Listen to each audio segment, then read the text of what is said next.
Ladies and gentlemen, welcome back to the Ground and Pound Podcast, best bets video for UFC 316. Sugar Sean O'Malley taking on Merab Dvalishvili. And we're going to talk bets, we're going to talk money lines, we're going to talk props. We're going to talk all of the plays this week that I like on this 316 card. And as always, if you're enjoying the content here, hit that like and subscribe button as we talk about the absolute beacon of stability, the confidence slam of the week. This has hit 3 weeks in a row, now looking to make it 4 and kicking things off in the first leg for our slam of the week. We have Azamat Murzakanov to win by KO. I like him here by KO here against Ribeiro. Ribeiro stepping in on short notice. If you haven't seen Azamat fight, 14-0, very, very talented on the feet. I think he comes in here. I think he gets the KO. He's very patient on the feet, but he's also very, very aggressive once he enters the pocket. He's definitely going to get the KO here. I really like this first leg as a confident level parlay. First leg's definitely going to hit here, in my opinion. And kicking things off in the second leg here, we have Joe Sang Yo. I've been probably butchering that name. I'm pretty sure it's you, not Yo, but Yo would be a lot cooler. But I like him here as a second leg in our confident level parlay here. He's a fantastic striker. A little bit like Sugar Sean O'Malley. He's got a little bit of Conor McGregor in him. Very flashy striker. Fighting out of South Korea. The guy's making his UFC debut here against Jakar. And I like him to get it done here. I think he probably finds the finish most likely, but he also can mix in the wrestling. I like him wherever this fight goes. I think he's the much better fighter in this matchup. And the last leg to round us off here to get plus 100, we have Joe Pyfer. I think he comes in here. I think he's the better athlete in this matchup against Calvin Gastelum. I think he can get it done on the feet or on the ground. And that rounds out our confident parlay, the one that I put the most money on every single week, plus 100 here, rounded out by Joe Pyfer to get it done. 2 money lines, 1 prop here for the KO. I think it hits and makes it 4 in a row. If you've been tailing along, let us know in the comments section below. If you haven't been, where have you been? You've been missing out on a confident slam parlay every week. 4 in a row this week. And next up, we have the chalk parlay, and I like things here with Wang Kong kicking things off. She's just a better striker overall in this matchup here against Lipski. I think wherever this fight goes, she should have success. However, if she keeps this one on the feet, she should definitely make a light work here of Lipski. She's definitely the more talented kickboxer on the feet. She's very confident in the striking, whether it be in the clinch, whether it be on the outside or in boxing range. She should be able to get this done with the hands here against Lipski, and I like her here to get it done. Obviously, the price is very juiced. We've seen her get chinned before and submitted, so not in the confident parlay, but here I do like her to get it done, which is why she's the first leg of our chalky parlay here. And the second leg is Joshua Van. Again, I think the price tag doesn't necessarily reflect how close this fight could end up being against Bruno Silva. We've seen with Bruno Silva, though, 35 years old. Some of the older guys tend to struggle at the lighter weight classes here. And I just like Joshua Van here to keep this fight on the feet, use his pressure, use his volume, and the boxing overall here to get it done.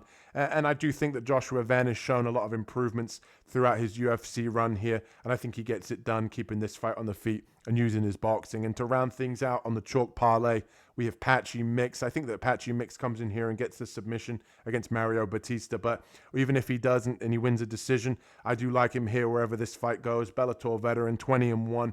Very, very slick on the ground. Can get it done on the feet. Very nasty guillotine. And I just think that he comes in here and gets revenge against that poor win that Mario Batista had against Jose Aldo. And that rounds things out here in the chalk parlay here at plus 112. I like all 3 of these legs. I don't necessarily love them for the confident leg, but obviously I do think that all of these guys win, and I do like them here to get it done. And next up, we have our first money line here on our best bets. We have Waldo Cortez Acosta plus 110.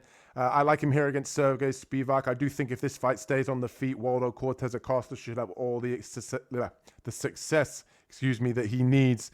I think he's clearly the better boxer here. Salsa Boy knows that he's the better striker. And if Sergey Spivak can get this fight to the ground, obviously he can have success. I think if Cortez Acosta just stays out of the clinch, he should be able to jab and kind of box his way to victory here. Occasionally tap the low kick, just keeping the fight on the feet. Stay out of the clinch, Salsa Boy. And I think that you get it done for us here as our first money line play. And next up, we have the Dog of the Week. If you don't know, now you know. You've seen the Dog of the Week video, and if you haven't, I'll leave a link. I'll link it to this video. I'll put it in the description, but it is my favorite betting underdog. Full highlight tape, full explanation on the video. But this week's Dog of the Week is Sugar Sean O'Malley. I like him to get it done here in the main event of UFC 316, to get his revenge, to get his belt back here against Merab. I'm not going to go into too much detail about why or how I think he gets it done. Check out the Dog of the Week video, full highlight tape that I make there, and also an explanation as to why I like Sean O'Malley this week. But he is my favorite betting underdog. I got him at plus 250. I think he's sitting at around plus 220. Still great value. And I think Sugar gets it done this week to round out the Dog of the Week moneyline play. Now let's talk props, ladies and gentlemen. I like Sugar Sean O'Malley here by decision, plus 600 here. I think honestly that this fight is going to play out not necessarily the same as the last fight, but I think both guys are going to have rounds that they're going to win. Merab with the wrestling, Sean with the striking. I think Sean's going to be able to do a lot more damage in this fight, which is going to make it a little bit difficult for Merab to be able to get him down to the ground, maybe go to the body with the teep, knees in the clinch. And ultimately, I just think that Sean's going to be able to keep this fight standing a lot longer and ultimately win rounds with his striking. So I think Sean O'Malley by decision here at plus 600 is great value. And I think he gets it done for us not only as the Dog of the Week, but by decision here at plus 600 to get it done in our prop section. And next up, we have Patchy Mix by submission, plus 300.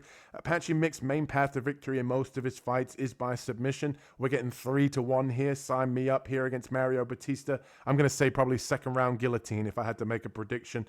And I just like him to get it done here. I think there's still meat on the bone on this one. Plus 300 here for the submission for Mix to get it done.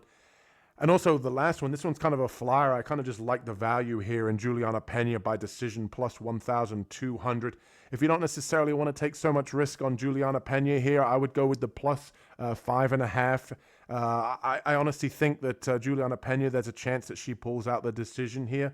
I think Kayla Harrison's going to have success in the early rounds, maybe rounds 1 and 2. But I could see a world here where Juliana Pena starts to take over in rounds 3, 4, and 5 and ultimately wins a decision. I think she's being counted out here. I think this fight isn't as widespread as the odds would suggest. So there is definitely a lot of value here in Juliana Pena. I do personally think that Kayla Harrison is going to be able to win this fight. But if she can't get Juliana Pena out of there in the first 2 rounds, I think Juliana Pena could be live after the first 2 rounds. Maybe even a live bet on Juliana Pena after the first 2 rounds might be a good play. But I think that the decision prop here has got some value. I think it's definitely a lopsided value on Juliana Pena. So she is tough. She is durable. She's got good cardio. So like I said, maybe a little sprinkle here on Juliana Pena by decision, plus 1,200 might be worth a little sprinkle. And if you want to just go with something a little bit safer, I think the plus 5.5 on the judges' scorecards on the spread might be a better play. It's like plus 200. So they're the props that I like this week. And if you haven't, and check out some of our other videos. Like I mentioned, the Dog of the Week, my favorite betting underdog, should be popping up on your screen very shortly. I have the straight quick picks video, full card breakdown of every single pick on the card that I'm making with a confident level traffic light system there. Like I said, 15 minutes or less. If you don't have time, that one's for you, rapid fire style.